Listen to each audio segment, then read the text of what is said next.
about 3 weeks ago, but it was determined that there's a police officer who's been going around raping black women. So these are the men who are supposed to protect women who are out there abusing and perpetrating on them. And so these are the issues that are allowed to go on in Oklahoma. Education, preparing our girls to be leaders, preparing girls to say, yes, I can do that. Yes, I'm a leader. I'm a natural. That's not how our girls are being educated. We need to have our girls understanding that they have the power that's in this room right now, and understanding it at an early age. It took us a while to understand our power, didn't it? And God bless you.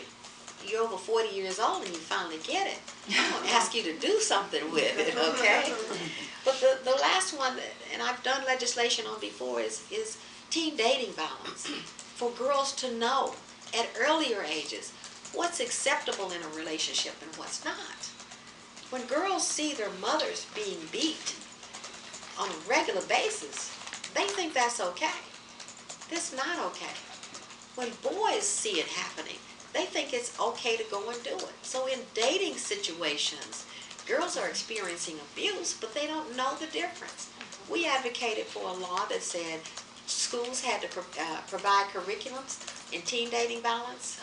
There had to be procedures in place in the event teen dating violence took place. The legislature wouldn't hear the bill. So we still have unfortunate situations in our education systems when it comes to helping girls be all that they can be.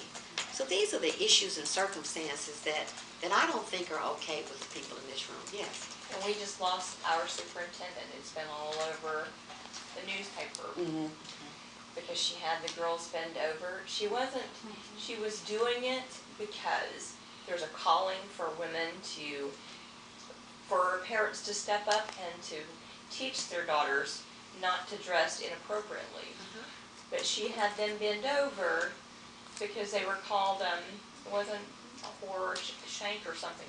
But it's been all over the paper. She's a good woman, but she lost the vote and lost her job because the parents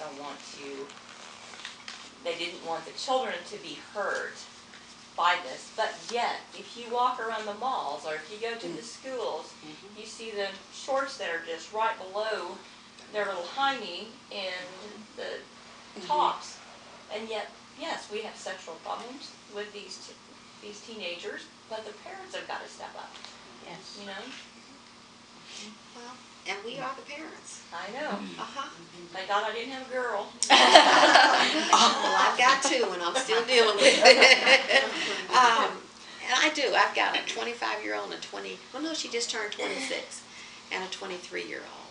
And my son is 9 years older than they are. So it's been a different world for my girls. I think the young one is kind of fast. And I think the older girl she's dedicated to her books, and I don't know what her private life is about. But I celebrate my girls, and I'm willing to go down the road with them and to give them guidance. And I think that's what this is about more than anything. This is about our daughters and our granddaughters and their daughters and granddaughters, and women stepping up in Oklahoma and getting involved in this process. To me, you all are a special interest group. You have the same power that the pharmaceutical companies have. You may not have the same money, but you have a vote. And that's a powerful piece in today's system. So my purpose for being here today is to hear, I think I've touched on a few of them, but just perchance I've missed some. I want to hear what's important to you. Then I want us to talk about the process for exploring solutions and achieving results, literally. Yes? When you're speaking of domestic violence in Oklahoma, a lot of people think about black eyes and broken bones, hurt skin. The biggest domestic violence that's being taught to our children in Oklahoma, and that is present in this room, is emotional and mental abuse. And that's what the perspective the expectation that we deserve to be treated this way because it's all we've ever known. And we haven't been taught that there's anything else out there. It never occurred to us that it wasn't our fault that we got hit or yelled at or put down in front of our friends or our family. And so just be hyper vigilant about including the definition of violence to include both mental and emotional abuse, because maybe not every family in this room has had domestic violence that included assault, but I could pretty much guarantee you that every family represented in here has had mental and emotional abuse that hurt to the core. And that we pass that on as women to our daughters to just expect it, get over it, ignore it. And in the work I do, what I've been able to discover in talking with women in New York especially that work with domestic violence victims is that what we do in our minds is we have to immediately flip it and say that that person who just hurt us must be correct, because if they're not, they're going to hurt me again. And so we change the story in our heads to what we just were told happened. And I have personal experience with that. I was married to a bipolar alcoholic. And I knew, even with 3 degrees, teaching graduate school, that if I didn't believe the story he just told me of what happened a few seconds ago wasn't the truth, I may not live to see tomorrow. And it's a protective mechanism, and that mental and emotional abuse is just as violent for our children when we carry it around in ourselves, because that's the perspective we have. We deserve it. We must have done something to deserve it. So just hypervigilance on the words of domestic violence in Oklahoma. It's not just about being hit. And it's also not just about women being hit. Women are also being abusers. And on that topic, I have, my kids are 22 and 26, and I honestly believe that they are unable to commit to a relationship or even want a relationship after witnessing 23 years of emotional abuse. And I had always drawn a line in the sand. No man will ever hit me. Well, he never hit me. But as a result of the emotional abuse, I'm on disability, I'm on Medicare, I'm draining taxpayer funds instead of contributing. And it's all because of emotional abuse and being constantly downgraded for 23 years. So that is very important, and that's the first thing I tell young women, is that abuse does not mean you were hit. You've got to draw the line closer and respect yourself and don't lose yourself. And it's taken me, see, he left in 2006, so it's been 7 years since I divorced. It's taken me this long to get to the point where I can stand up and decide what I want. I want you to know you are probably the first Democrat that I will ever vote for. Let me get that out there. My first election was Ronald Reagan, and he was awesome. From there, you know. But I was married to a man who gun rights is his only issue. And so I voted what he voted. And this is the first time I'm going to be able to stand up and pick my issue and feel comfortable and confident about it. To say, okay, you know, I know, because I consider myself in the middle. I don't agree with, I'm not Republican, I'm not Democrat. You're a person. But you've got to pick one in our society. And, you know, I just always followed what I was, because like I said, we had Fox News on from the time he came in the door till he went to bed. You know, literally, after he left, it was 2 years before I turned on a newscast.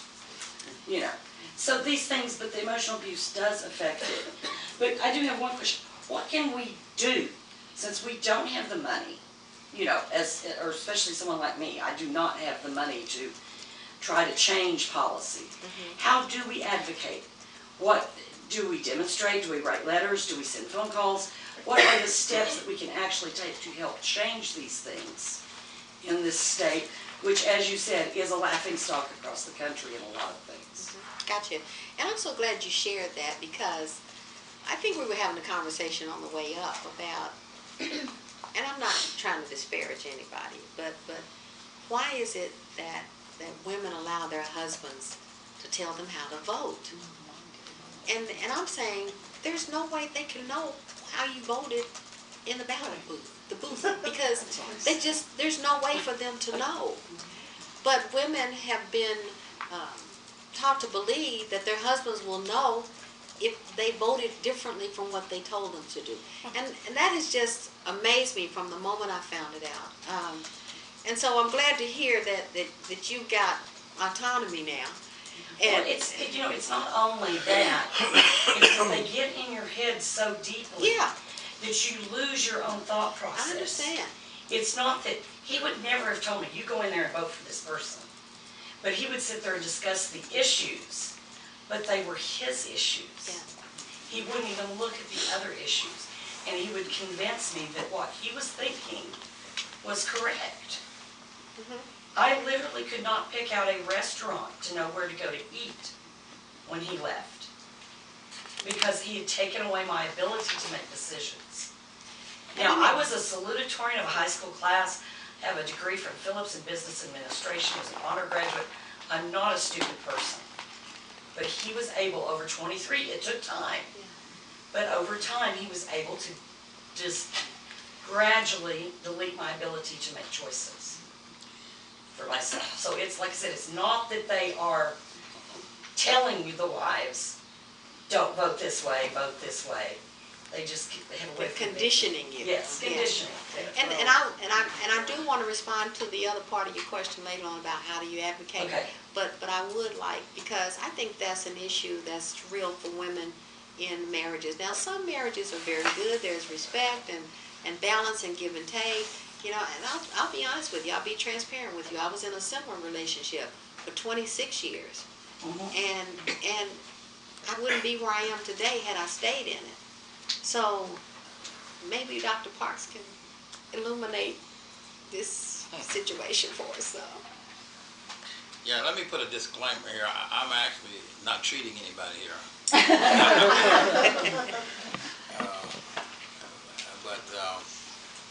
So the rules of treatment of the patient don't apply in this case. There's some very specific laws that apply to it.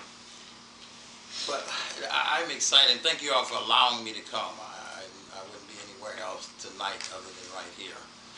Although most of the time I'm thinking about being somewhere riding a horse or something. But you know, let me very focused on something that's important.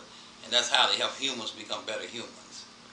Our grandfather used to tell me, who raised pigs all his life, if you want to learn something about pigs, people just study pigs. And you learn a lot about people because they're very similar in what they do. And there's a lot of truth to that. When I went to be trained to become a psychiatrist, I used to tell them, I already know most of psychiatrists. I just came here for a certificate. And they used to be upset, and I told them that my grandfather taught me about this psychiatrist stuff, with teaching me about how to herd pigs and how to feed them and raise them. And since they were one of the most profound white psychiatric institutions in the world, they thought that was an insult to them. But there's a lot of truth to that. And I'm saying the same thing here. Listen to this. It's okay in life to say what somebody else has done to you, but another thing is to what you begin to do to yourself. Okay? Because what is it about people in relationships that people do certain things to them? But second is, why do we go along with it? That's a key issue to this, in learning humans. But let me give you a little bit of history to tell you the answer to the question about what to do about it. What happens to females in Oklahoma has a lot to do with the general culture. It has a lot to do with the general culture of Oklahoma. Now, the issue that mental and physical abuse, mental abuse and spiritual abuse is major.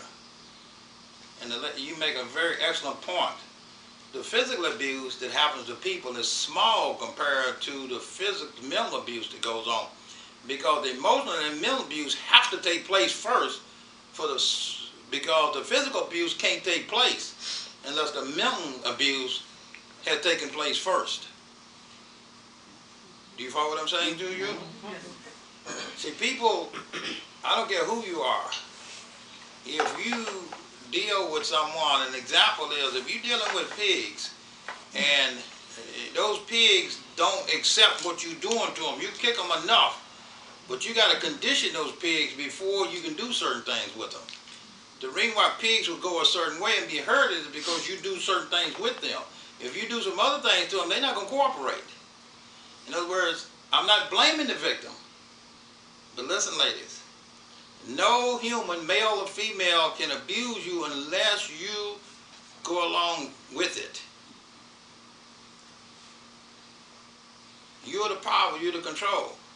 There's a great black woman in history, Sojourner Truth, said she saved a number of African Americans from being enslaved. And for you all who know that history and you don't, read it because you can really understand something from it. But then she said, I would have saved more people if they had only known they were slaves. In other words, they started cooperating with and did not even know that they were slaves or enslaved. They became full participants with the process. And those who continue to want to move themselves from being enslaved is the one who cooperated for fighting for freedom. So it has to do with the culture that develops. Do you hear what I'm saying to you? Now, let me give you an extended history you need to read about and study. There are some places in the world where abuses of certain kind don't exist. For instance, if you go to Senegal, Africa, there's no rape in Senegal, Africa by Africans. The only rape you see there in female abuse primarily is by women who come to the ports from other countries. And I was amazed by this, amazed. I know lots of people and been in a lot of places in the world, but in Senegal, Africa, a woman cannot picture that concept or even comprehend being raped. And a man can't comprehend raping a woman. There's no rape laws. No rape don't occur. I was studying, how could that possibly be? And it developed in the culture over a period of time.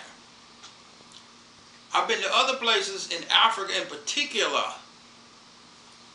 where all the power of life is on the female side of life, even in terms of property. Property is handed down on the female side and not on the male side. Because there's a statement there that is mama certainly and dad is maybe. And that's the principle that the law is based on. It's a whole different relationship between males and females in many parts of the world. So the whole culture is a key issue in looking at how do you alter a lot of what happens and how we alter individuals' participation in what takes place. The general culture in Oklahoma is shaped on a power base with certain people being in power. And that goes across the board then, that is taken to an extreme by certain individuals. So the way that you change this whole thing is change the reference in many, many regards in terms of the whole general culture of this part of the country. Well, this country, period. Because in many parts of the world, males don't dominate. Think about this. White men are only 2% of the world population. Yet they call other people minorities. How did the word minority get introduced into the population? Even start calling white females minorities. Many governmental laws are written saying minorities, including white females. And there's more white females of adult age than any other group in America. Yet when you talk about certain governmental programs and etc., white females are considered minorities. We're excluded sometimes. But From where I lived down there, I'm sorry to interrupt. No, go ahead. But from where I lived down there, and not to be blunt, but the Mexican people were really a lot there, and the white people were this much. And in the process of getting anywhere, you actually couldn't get anywhere if you were white female down there, because they were the minority. They had it. They did for them first. We got shoved behind. And it was terrible. Well, and let me say something there. You're talking about the white men, there's only 2% of them. When you're married to one who takes that statistic and uses it to make themselves the victim, you know, I'm the true minority, I'm the one who gets discriminated against, the black people get jobs because they're black, the Mexicans get this because I'm a white man. They use that. He can twist that around to where that makes him a victim. And that's part of what he uses to train your mind to go his way.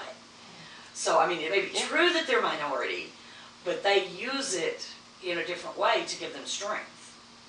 At least my ex did. Let me just put it that way. He was, Yeah, very common you know, he phenomenon. was very big on, especially when we lived in Dallas and, you know, around where, let's face it, up here, there's not a lot of minority population, really. But you get around Dallas and it's a lot more active. And boy, to listen to him, it was, you know, just horrible. And this is a man who claims he's not racist, but he checks population statistics before moving into a house. My goodness. So, like, this was who he wasn't that way when I married him, let me just say. Somewhere he developed that over the years, but you know, you can take that little things like that may be true, and they can use it against you.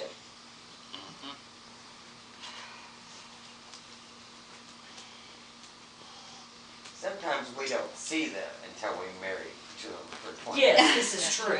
Then the whole picture comes up and Well, then this out is, comes down. my children, my daughter and him just really butt heads over it all the time. You know, it's a real issue now that we're divorced. You gotta make the headline, sorry. Okay. Well, at the end of the story, we want you to talk about how these women are going to be empowered through voting and adding their voice and organizing to make change in Oklahoma for the betterment of women. Okay, That's the will do. whole, that's where we're headed on this All right, journey. appreciate it. Okay, Thank you ladies for having us. Thank you for being here. Thank you for coming.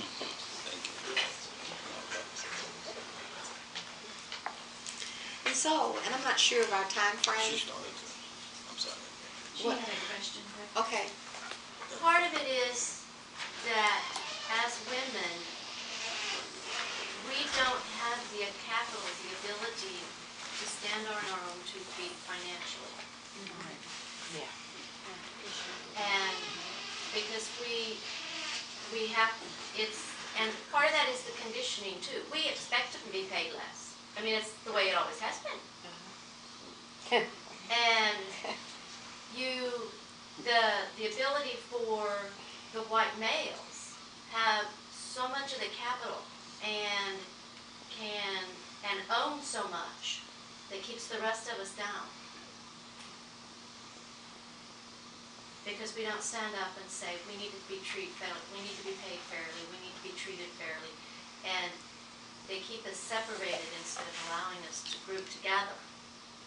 And that's part of what we do too, because we've been taught that do it yourself. I'll take care of you. I'll do what you need. I'll make sure you're taken care of. You just be the good, quiet little girl. We also teach our daughters that there's only one way to become one of those women who has more, and that's to sleep your way to the top. Not all of us. I didn't teach my daughter that. No. As a society. When we speak to our daughters as a society, those are the comments that are made. Well, you know how she got there. yeah. Okay, we don't teach them that, but we do by example, is what you're saying. I I'm mean, that's saying what as they a see. society, that's the commentary, the sarcasm, the attitude, the expectation, and the perspective. You know how she got up there in the hierarchy. You know why they gave her the job. And we did that to ourselves. We do. We do, and it's very damaging. It's highly played up. Since you raised that, let me raise an issue where you saw that happen, which was amazing to me. Did all of you all look at this, and you should go back and look at it to learn this lesson. When this guy, Sterling, who owned the Clippers basketball team, He had a girlfriend. look at what happened in that situation.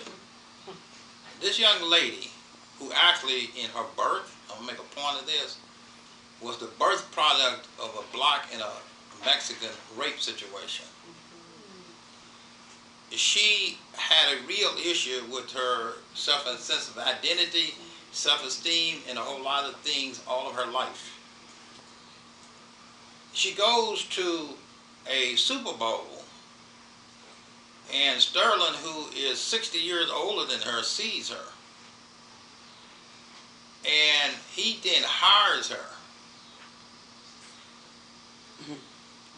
to come to work with him. She ends up with a $2.5 million condo and 4 or 5 expensive automobiles that probably none of us in this room will ever be able to own. And in her discussion with him, their relationship kind of gets shattered and break up. But this is the part I want you to really think about cultures when I'm speaking to you. This young lady ended up as a guest on Barbara Walters' show. And if anybody know anything about the culture of media, etc., Barbara Walters is somebody.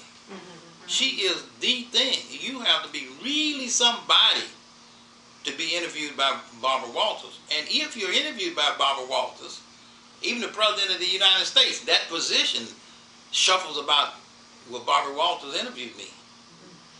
You follow me? Yeah. Look what happened to this country viewed. This young lady, all of a sudden, appears on Barbara Walters' show.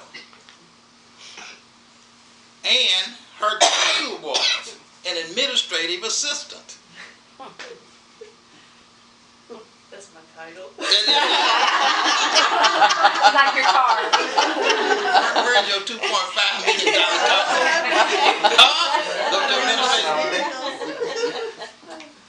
And the whole country sat there and watched this. Nobody asked what was her duties on a daily basis. Yeah. What was her education? Well, how can I apply for being an administrative assistant? Huh? Think about what that really said about that situation. Now, everybody who has any sense at all know that that was all about sex. And had that young lady set up there on TV and try to talk intelligently about what she was doing on a daily basis. And that Barbara Walters and her producers and all agreed to do that situation is the thing that really is important to hear. They all had to cooperate with that in order to sell that message. And the point that you're making is very true. That this culture says if you do certain kinds of things, then women, you can get to be in certain kind of positions. And all the young ladies who now, I can tell you because I know it, I'm going to the Super Bowl. You follow what I'm saying to you? Because that's the quickest way to become an administrative assistant to Sterling, because he's looking for another one to replace her. And his wife, which is interesting enough, went along with it for a long time. Now she's trying to sue to get all her stuff back. That Sterling is too old to do anything. So comment on the Ray Rice piece this week. Yeah. Okay. What about in terms of